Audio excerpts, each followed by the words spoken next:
HD. Hello, guys. We are live. Welcome to Webinar Wednesday with Abe and Ray. Tonight we are featuring a special guest, Michael DeSanti, a local holistic health coach. Michael DeSanti practices in Verona, New Jersey, and he definitely has loads of knowledge to share with you guys tonight. So without further ado, I'm going to introduce Abe. Hello, everybody. You guys know me already if you guys have been following us since last week, the week before that, and the week before that, and the week before that as well, I think. I am Abe. I love health. I love understanding health.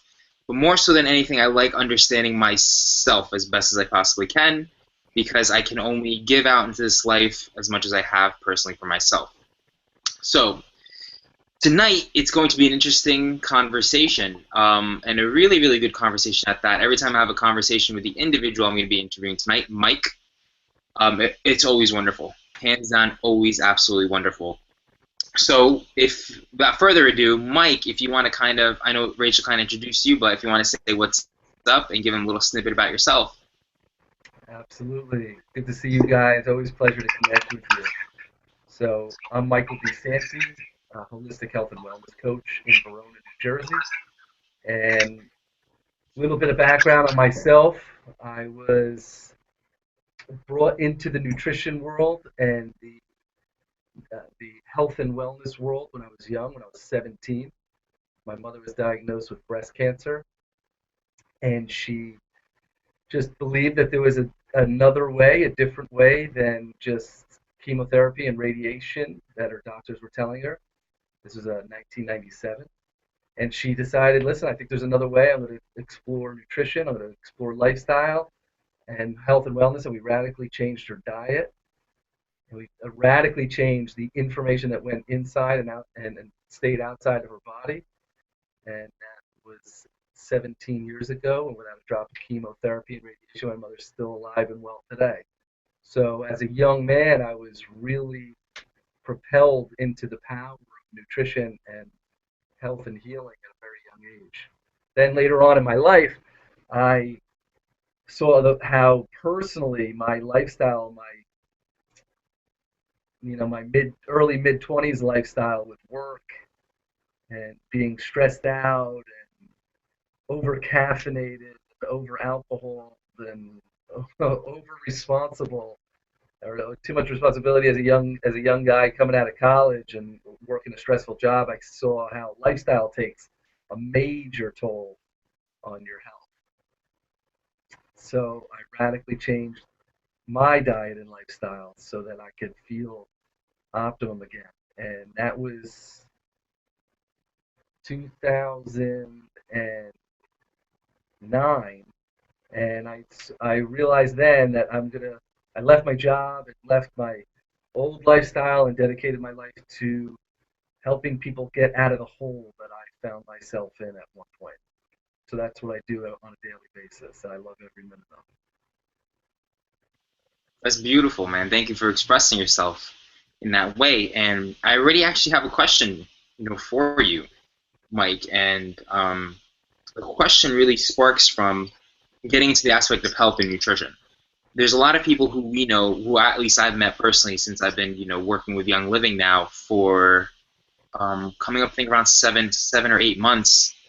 And I loved every second of it, and I still love every second of it. But there's a lot of people that I have met that believe that there's one way to treat illnesses or weight loss, and there's just like that one universal way to do it. And there's something that you shared with me, which I love, and to this day, I always constantly share it. Like I get so excited to express it and share it, which is and I want you to kind of explain it the way you explain it, but how dynamic we all are on this world. Absolutely.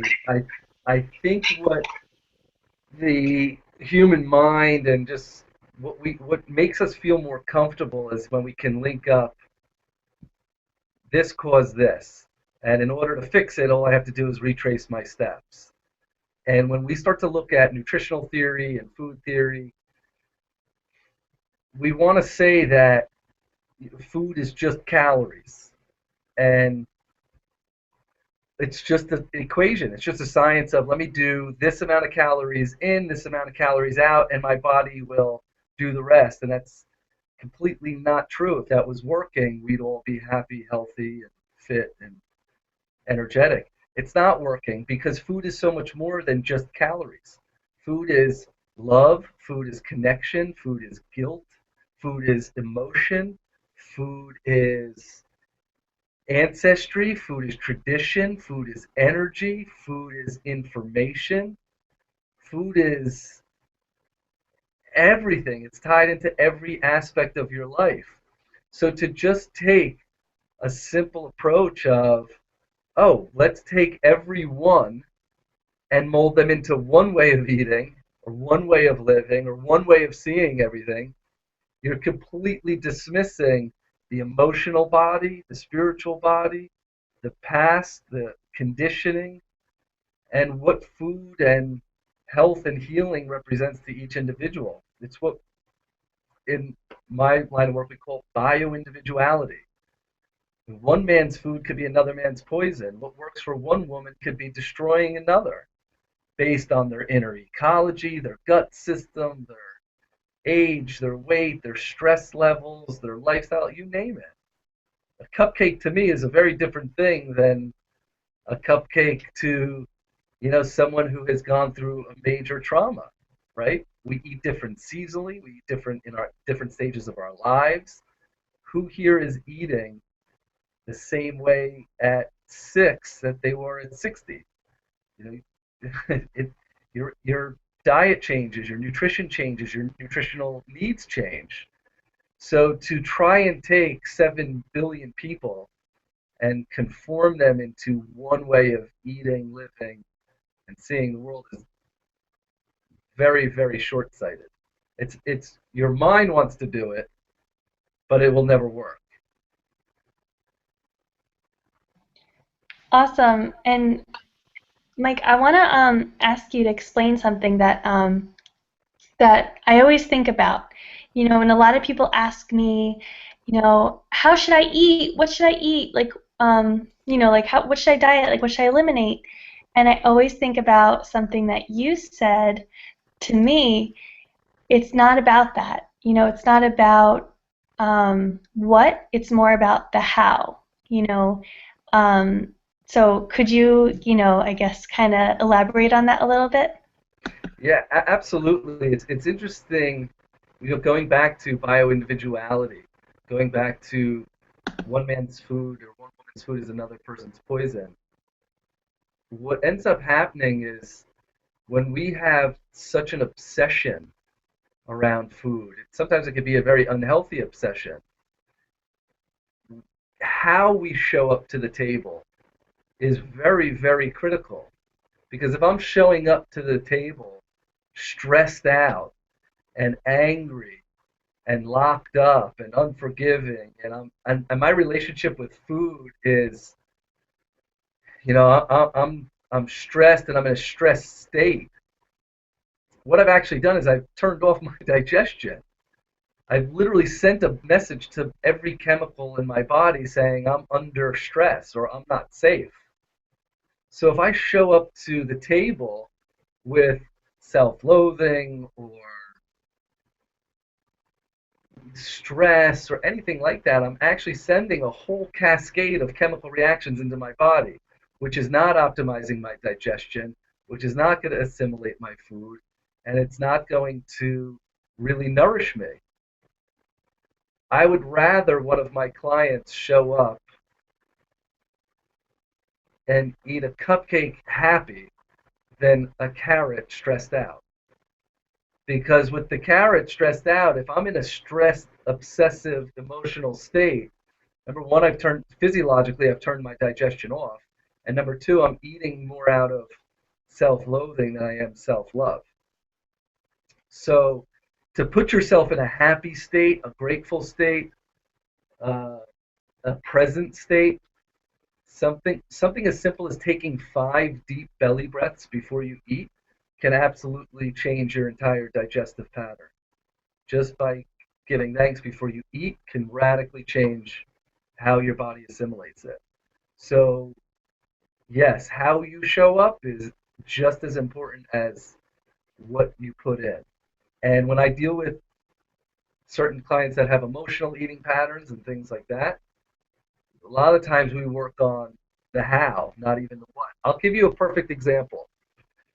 There's some great mindless eating studies that are done mostly out of Cornell, and they took this one really well-to-do, fast-paced CEO of a company, and his mindset was, listen, all I have time for lunch is to go from my office to McDonald's or Burger King, and he used to get two burgers, eat it in the car on the way home or way back to work, and that was it. But he became morbidly obese, he became super unhealthy, and so he started working with a coach, and the coach said, okay, here's what we're going to do.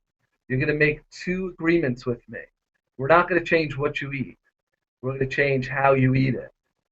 So they said, get the two burgers, and you have to make the gentleman had to make two agreements with the coach. He said the first agreement is you can't eat the burger in the car. You've got to go to the park next to the Burger King or the McDonald's, and you have to eat the burgers in the park. And I want you to take 10 minutes to eat each burger. So you have to take 20 minutes to eat the two burgers, 10 minutes per burger, and come back to me in 2 weeks. Those are the only agreements he made with them. After 2 weeks, the CEO comes back and he says, okay, tell me how you're feeling. Tell me what's going on. He says, I discovered two things. Number one, I'm eating a lot more salad. And number two, I hate Big Macs or Burger King or whatever it is. By slowing down his eating, by changing his food state, by changing how he showed up time-wise and then had to be more present with his food, he's like, you can't eat a Big Mac in 10 minutes. That's disgusting. So he literally had to start to savor it. And as he started to savor it, he said, this is gross. What am I doing? Those foods are designed to eat quickly and under stress. So just by changing up how he showed up, changed literally what he started to decide to eat. And he said, you know what? Naturally now, I want more salad. I want more vegetables and greens. And they never told him stop eating Burger King or McDonald's or whatever it is. That's very insightful, and the insight that he's gained on his process was like, it's so subtle, but so powerful. And I hope everybody who's viewing this catches that little shift that actually occurred for that man.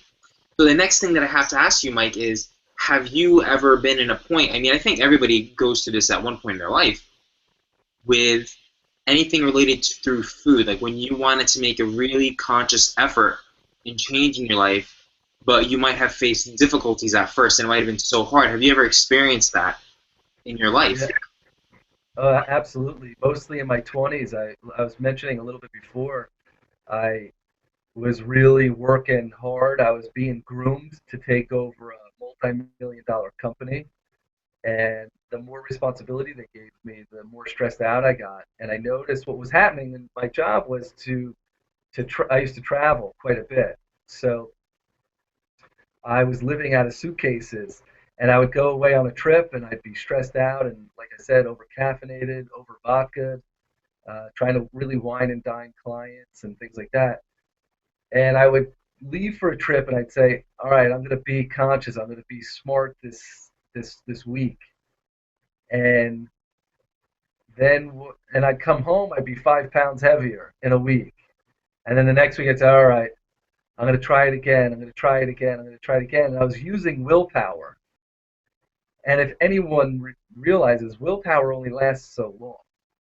Discipline only lasts so long. When you start to make slow, subtle changes, and you start to just change, you're only a couple tweaks away from happy and healthy.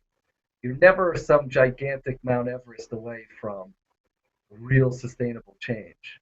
And when you start to kind of dial into those subtleties and start to really appreciate them and really get dialed into them and notice, you know what? I feel like this after I eat this. I feel like this after I do this.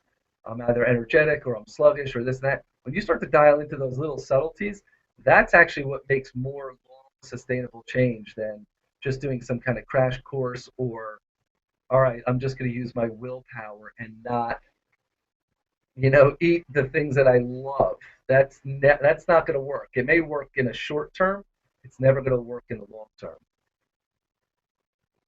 So for me personally, getting more dialed into those subtleties and saying, and really committing to just taking it meal by meal, day by day, decision by decision, that actually will change more in the long term than just trying to use willpower. Because eventually the physiology of your body is going to override your willpower. And now, Mike, I know you do coaching. Thank you for that beautiful answer, by the way. It was really nice, and it's very, it's very, it's very huge to hear the expression that you just shared with everybody. I really appreciate that. So the next kind of question that I have to ask you is, I know a lot of people, men and women, that I've interacted with from Young Living, from when I was doing culinary, little culinary moments for people privately and publicly. A lot of times people wanted help. They're very, very conscious of saying, I want help, but they were afraid to go seek it, in a sense, to kind of go out of their way to go to see a health coach or even discover or find a mentor. And I'm a big believer that if you want to grow in life, you have to find somebody who's there to mentor you, who's there to guide you, to help you out in the time of crisis or trauma that you've experienced or are experiencing. So what words of encouragement could you possibly give to the men and women that might be watching this now who want help, who want change, but they're kind of scared? Because I know you probably experienced this, especially with me. If sometimes if I'm doing a juice cleanse for somebody, till this day, they're like, I'm so scared because I don't want to share with you.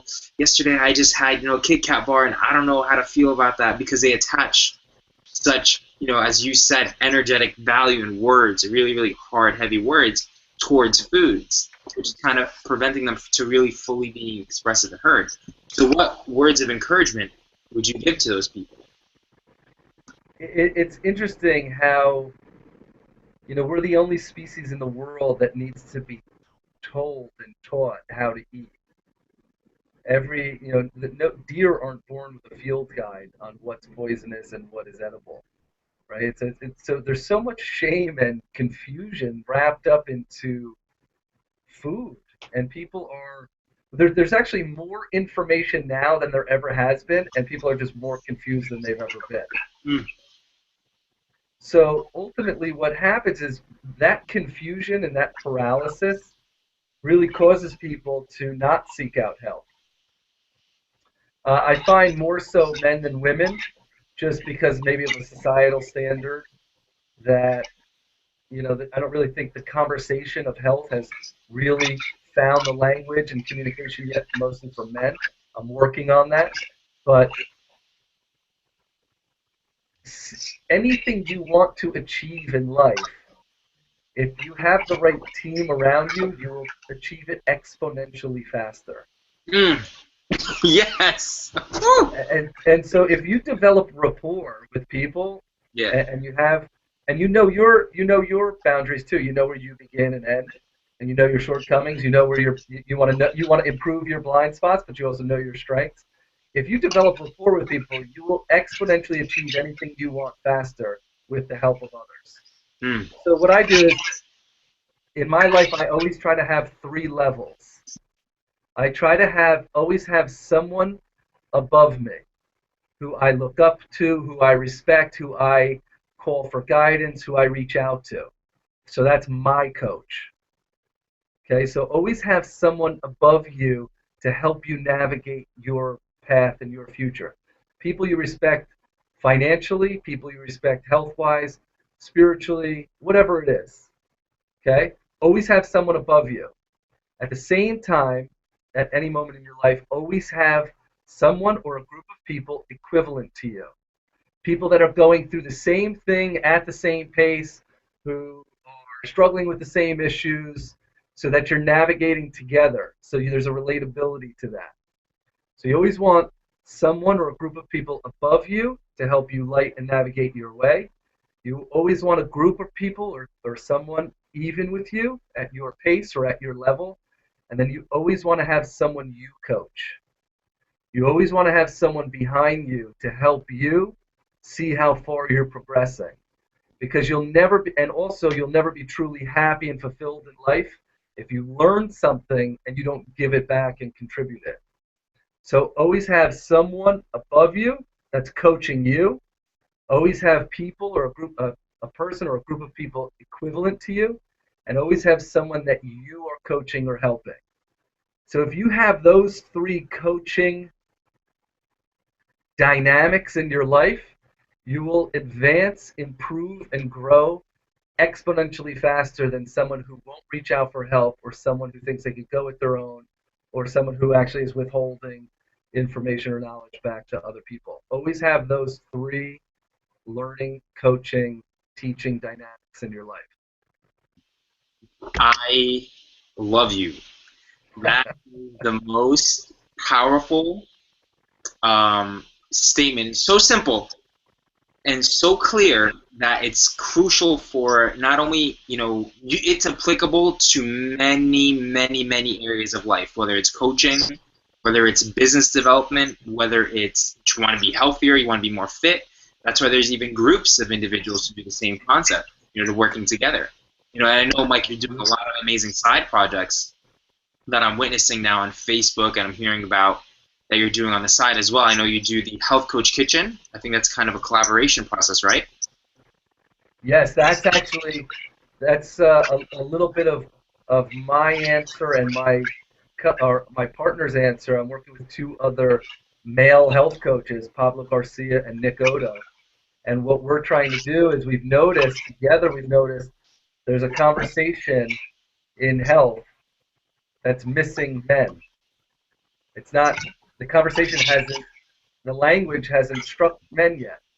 But when we look, 75% of hospital beds are filled up by men. Something's wrong, something's missing. Whether it's a societal thing or it's a language thing or it's a energy thing, whatever it is, we've got to start to gear that conversation towards empowering men to take control of their health. We have this eat like a man stigma. We've got this, just tuck your head down and brave through it and make as much money as you can. And then why? You're going to spend all that money later on in life just recouping your health? That's ridiculous. Once you start getting men involved with how you eat, how you function, how you sleep, how you control the energy and the information that's going into your body, and that makes you a more optimum man, a more optimum husband, employee, owner, coach, you name it. And you start to realize, a man starts to realize how optimized he can be with how he feels and with his energy. Sky's the limit. So Health Coach Kitchen is about getting men involved in the conversation of it's your responsibility to take care of your health, and you can make that happen. So that's one of the projects that I'm working on besides my one-on-one coaching. So I do that with Pablo Garcia and Nick Odo. So Health Coach Kitchen, it's going to be launching soon. So look forward to that. Stand by for that. Nice. And if I can say, because I know the time frame, we ran out a little bit longer, but I really wasn't like in a trance listening to you, because it was very crucial, the words you said to me. Thank you for being a very important spark to something I needed to see. So I really appreciate that. So how can people contact you, reach you? If somebody on this call wants to see you, what's the best way for them to reach you? You can reach out to me. I'm at michaeldesanti.com. I'm at authenticselfhealing.com. You can follow me on Facebook. You can email me at michael@authenticselfhealing.com. My office is in Verona, New Jersey, at Verona Spine and Wellness Center, where we have chiropractic, acupuncture, massage therapy, and then myself, I do all the nutrition and lifestyle coaching. So we're at Verona Spine and Wellness Center on 80 Pompton Ave in Verona, New Jersey. You can reach me any way you can. Send a telegram, send a bald eagle carrier, whatever carrier pigeon, whatever you have to do. Like I had mentioned to you, earlier on in my life, when I got out of that hole of low energy and being overweight and miserable and being too young to feel that old, that's when I dedicated my life to getting people out of that hole I found myself in. So any way that I can help, please don't hesitate to reach out. Please feel free. I'm here to help. Beautiful. And as Mike said, even though I do personally use essential oils in my life, to me, it's also just a tool, and we have to have a tool belt on us at all times. It's almost as if I like to give this example to a lot of people. If I throw you or place you in an empty lot, like an empty dirt lot, and I only give you a Phillips head screwdriver and I demand you to build me a skyscraper, I think anybody with a sane head or a sane mind would be like, what the hell do you mean? I need a team of people, I need wood, I need metal, I need this tool, this, and that. You can go down a huge slew, a huge list of different things you would need that are required to you to kind of be up to that task. And that same thing kind of comes down to our physical appearance, our conscious buildup, our spiritual buildup, on a multitude of levels. And I'm a huge advocate to find a mentor. I'm a huge advocate to develop a great relationship with a health coach, because it can take you to a whole different place. And as one of my good friends that I've met through Gaia, which we were talking about, Elliot Hulse, to kind of allow you the space to grow stronger in a better way. So Mike, thank you so much for sharing. Thank you so much for investing your time into us. I really appreciate that. Mike has helped me and Rachel more than we can possibly even express. Mike has really helped us out a lot, tremendously in our lives. So if you guys want to connect with Mike and you need a little bit more information, you can feel free to contact me or Rachel at abeandray@gmail.com, and we'll forward your information to Mike ASAP. So definitely reach out. He's a great, amazing guy. You will definitely get results. I'm not sure what they would be, but they're definitely going to be positive regardless of the results. I know that for a fact. So Rachel, do you want to add anything? Awesome. Thanks, Abe, and thank you, Mike, for sharing from the heart. That was definitely very informative, and yeah, I think a lot of us are definitely going to benefit from this recording. It's going to go on YouTube, so you can share it with any of your friends and family. And I think it was really, really valuable, just to know that, dieting isn't about those 100-calorie snacks that don't even fill you up, or giving yourself a hard time or being mean to your body. I think Mike really helps put a whole new spin on living healthy. So thanks again, Mike. And I'm going to post your information so that people can contact you if they're interested. Sounds good. Listen, it's my pleasure. Very, very humbled that you guys had me on. And like I said, any way that I can help, please never hesitate to reach out. Awesome. Thanks again, guys. Have a good night. You guys have a good night. Love you so much, Mike. You rock. Have a good night, guys. Bye-bye.